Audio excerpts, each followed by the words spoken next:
Main రాశి వారికి ఈ వారం చాలా వరకు అనుకూలంగా ఉంది. లాభాధిపతి వ్యయాధిపతి అయిన శని జన్మరాశిలో బలంగా ఉన్నారు. వీరికి ఏలినాడు నడుస్తుంది.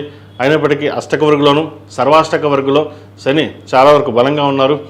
ద్వితీయ భాగ్యాధిపతి అయిన కుజుడు తృతీయ స్థానంలో ఉన్నారు. చతుర్థ సప్తమాధిపతి అయిన బుధుడు చతుర్థంలో ఉన్నారు. షష్టమాధిపతి అయిన రవి కూడా చతుర్థ స్థానంలో ఉన్నారు. తృతీయ అష్టమాధిపతి అయిన శుక్రుడు షష్టంలో ఉన్నారు కేతువుతో కలిసి. వ్యాపారాభివృద్ధి బాగుంటుంది. నూతన కార్యక్రమాలకు శ్రీకారం చుడతారు. కష్టం తగిన ప్రతిఫలం తప్పకుండా లభిస్తుంది. ఖర్చులు అదుపులో ఉంటాయి. రూపాయి సంపాదించాలి, అవి దాచుకోవాలి అనే ఆలోచన ఎక్కువగా ఉంటుంది. అదేవిధంగా నూతన వ్యాపారం ప్రారంభించాలని ఆలోచన చేస్తారు.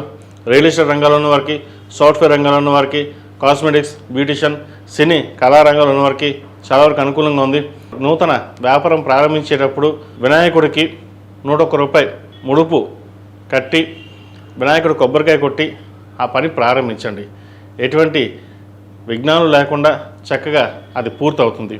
అదేవిధంగా స్నేహితుల్లో కూడా ఒకరు మీకు సహాయ సహకారాలు అందిస్తారు. ఎక్కడికి వెళ్ళినా సరే పేరు ప్రఖ్యాతలకి కొదవ ఉండదు.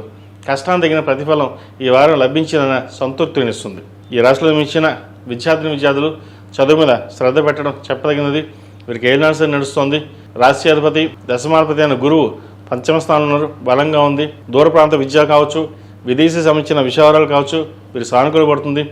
విదేశాలు వెళ్ళాలనుకునే వారికి కాస్త ఆలస్యం అయ్యే అవకాశం గోచరిస్తుంది. ఆలస్యమైనా సరే ప్రయత్నాలు ప్రారంభం చేయండి. దూర విద్య కోసం చేసే ప్రయత్నాలు కలిసి వస్తాయి. ఈ రాశిలో జన్మించిన స్త్రీలకు వృత్తి ఉద్యోగపరంగా, వ్యాపారపరంగా కొంత మానసికమైన ఒత్తిడి అనేది ఉంటుంది. ఏ పని చేసినా ఒత్తిడిలోనే చేయాలి. అయితే ధనంకి ఎటువంటి ఇబ్బంది ఉండదు. రావాల్సిన ధనం ఏదైతే ఉందో అది చక్కగా వస్తుంది. ఖర్చు కూడా అలాగే ఉంటుంది. 1 రూపాయికి 30 రూపాయలు ఖర్చు పెడతారు. అది ఎందుకు ఖర్చు పెడుతున్నారో, ఎలా ఖర్చు పెడుతున్నారో అవన్నీ ఆలోచన ఉండదు. కానీ ఖర్చు మటుకి ఇది ఖర్చు పెట్టాలి, చెయ్యాలి అనే ఆలోచన ధోరణితోనే ఉంటారు. భవ సంకల్పం డబ్బు వస్తుంది, అలాగే ఖర్చు పెడదాం అనుకుంటారు. కానీ భవిష్యత్తును దృష్టిలో పెట్టుకుని సాధ్యమైనంత వరకు సేవింగ్స్కి వెళ్ళండి. డబ్బుల విషయంలో మటుకి చాలా వరకు జాగ్రత్త ఉండడం చెప్పదగిన సూచన. వివాహ సంబంధించిన వ్యవహారాలు ఒక సంబంధం చేతి దాకా వచ్చి చేజారిపోతుంది. అయితే ఎటువంటి ఇబ్బంది లేదు, మంచి సంబంధం కుదురుతుంది.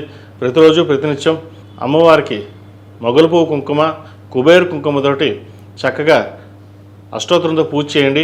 అదేవిధంగా వ్యాపార ప్రదేశంలోనూ ఇంట్లోనూ గుగ్గిలంతో ధూపం ఎక్కువగా వేయండి. మంచి ఫలితాలు సంప్రాప్తిస్తాయి.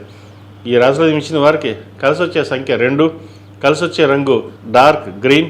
ఏదైనా పని మీద బయటకు వెళ్ళేటప్పుడు గురువారం కానీ శుక్రవారం అడిగిన వెళ్ళండి. మంచి ఫలితాలు సంప్రాప్తిస్తాయి. అన్ని రాశుల వారు ఇంట్లో కానీ వ్యాపార ప్రదేశంలో కానీ జిల్లేడు హనుమాను, జిల్లేడు గణపతిని పెట్టుకోండి. దాని ద్వారా నరదిష్టి అనేది తగ్గుతుంది. ఆ విఘ్నేశ్వరుడి అనుగ్రహంతో అన్ని విఘ్నాలు తొలగి వ్యాపారపరంగాను ఉద్యోగపరంగాను చక్కగా ఉండడం కోసం ఈ జిల్లేడు హనుమాన్ని, జిల్లేడు గణపతిని చక్కగా ఆఫీస్లో అయితే టేబుల్ మీద, వ్యాపార ప్రదేశంలో అయినా సరే టేబుల్ మీద పెట్టండి. అదే ఇంట్లో అయితే కనుక చక్కగా దేవుడి గదిలో కానీ లేదా సింహాధారానికి ఎదురుకుండా కానీ చక్కగా పెట్టినట్లయితే ముందు ఏదైతే నరఘోష కానీ నరదృష్టి కానీ ఏదైతే ఉంటుందో అది తగ్గుతుంది. అదేవిధంగా కొన్ని పనులు ఎప్పటి నుంచో పెండింగ్ ఏవైతే ఉన్నాయో అవి పనులు పూర్తవుతాయి. ఎటువంటి విఘ్నం లేకుండా ఉండడానికి ఆ మహాగణాధిపతిని పూజించడం మనకు ఎంతో ముఖ్యం. అదేవిధంగా మన ప్రతి పనికి మనం బలం చేకూరాలి అంటే మన ఆంజనేయ స్వామివారు. కాబట్టి ఈ జిల్లేడు హనుమాను, జిల్లేడు గణపతి చక్కగా ఇంట్లోనూ వ్యాపార ప్రదేశంలో పెట్టుకోండి. తప్పనిసరిగా శుభ ఫలితాలు. ఈ పూజస్టోర్.in పసుపు కుంకుమ నుంచి దేవతా విగ్రహాల దాకా అన్ని రకాల పూజలు, వ్రతాలు, గృహప్రవేశం, హోమాది శుభకార్యాలకు కావలసిన పూజా సామాగ్రి అంతా ఒక్కొక్క క్లిక్ తోనే మీ ఇంటి వద్దనే పొందండి. ఈ పూజస్టోర్.in